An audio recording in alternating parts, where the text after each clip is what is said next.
It started off like this. Used as a remedy in Thailand for truck drivers and night shift workers to help them stay alert on the job.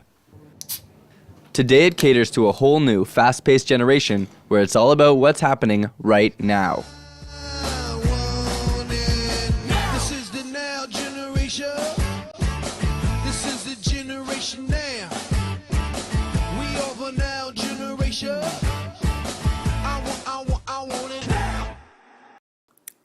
With names like Rockstar, Monster, and Red Bull, and promises like revitalizing body and mind, it's no wonder that there's so much buzz about these drinks. But with 3 times the amount of caffeine as a regular Coke, the list of health concerns are endless, selling over 2 billion cans a year worldwide. And the side effects are no secret to the average consumer. Yeah, they make me feel kind of sick to my stomach, kind of like I feel like they're, I don't know, jacking up your blood pressure or something. Makes me feel kind of...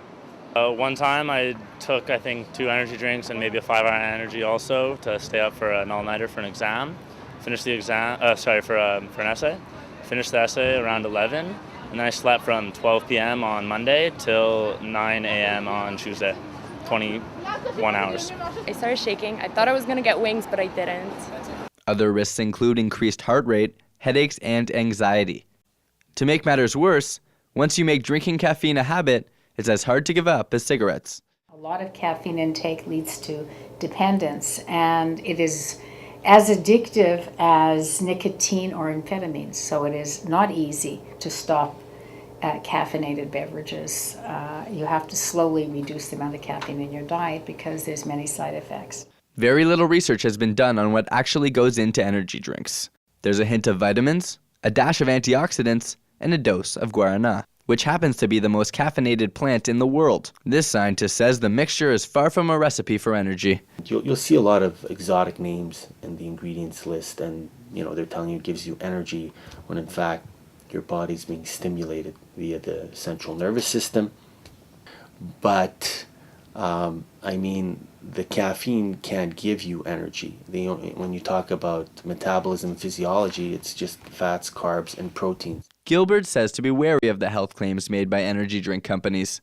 They deem them maybe safe because they're natural, but we have to, people always say, it's natural, it comes from a plant. Well, we know the poppy plant and heroin, so hey, that's a plant too.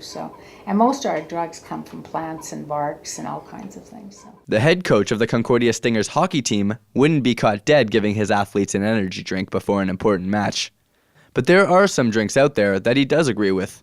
Well, I think right now, there's a number of Gatorade products, that are full of things like electrolytes, which really help in terms of the, processing your energy and helping the body adjust to, hard competitive sport competition. His athletes have a lot on their plate with school, work, and practice. He insists that they don't need caffeine to shine on the ice. And to keep them from crashing after the game, his real energy formula doesn't come in a vibrant can. It comes in this. Our post-competition drink is chocolate milk. Any of the top exercise science physiologists will tell you that, 7 ounces of chocolate milk right after the game has all the protein content, all the recuperation that you need. Which is exactly right. Paninic says you get everything from one drink in particular, and that's chocolate milk. You have lactose, which is basically a carbohydrate, a simple carbohydrate. You also have some fat, which is also good to have. And you might have some other sugar in there, especially when you look at the chocolate component. And then I almost forgot, it has all of the 9 essential amino acids that you need. Life can get hectic sometimes, so it's no wonder why people rely on these drinks. But studies prove that eating well, getting a good night's sleep, and working out actually give you bigger wings to help fly by in school and work. We're going to do a couple hill sprints, and we'll do a benchmark. David Shaka helped invent Training Mobs, a program designed through social media to uplift thousands of people across the country. There's yoga, there's boot camps, there's CrossFit mobs, there's Zumba, anything that you can think of that gets people physically active, there's been mobs about it. Training is the boost that he relies on to put a pep in his step. When I can slide a workout in the middle of the day, I end up having a much more productive afternoon. If I can do it at night, then I feel good about having gotten a workout in. And not only does it give me energy for immediately after, but it makes me feel good about myself. Part of the reason for that is the more you train, the more energy is stored in the muscles and the liver. So it's there to amp you up when you need it most. They have more of that animal starch called glycogen in the muscle.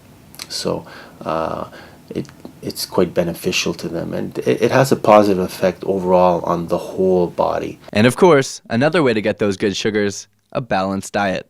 Okay, so I'm making whole wheat quesadillas using peppers, onions, mushrooms, white chicken breast, and whole wheat tortillas. And it's basically just a good steady food because it's easy to make, it doesn't take very long, and it gives you plenty of energy for studying. Majoring in history and English means lots of essays and lots of reading. Amanda Tucker cooks up her own energy to keep up in school. She's writing a cookbook for students on a budget. It's definitely going to be in my cookbook. This and about 50 recipes like it. They're my staple recipes, and they're good for you, and they give you tons of energy. Gilbert is also a strong believer in the power of real foods over fizzy syrups. Foods have always been good for us, and foods in balance always have been good, you know? So to me, I always look at fruits and vegetables of dark colors. The darker the colors, the higher the vitamin content. Advice that will give you long-term health benefits. But as for the quick drink fix, the world isn't slowing down anytime soon, and nothing masks the symptoms of fatigue like sugar and caffeine. But is it worth the risk?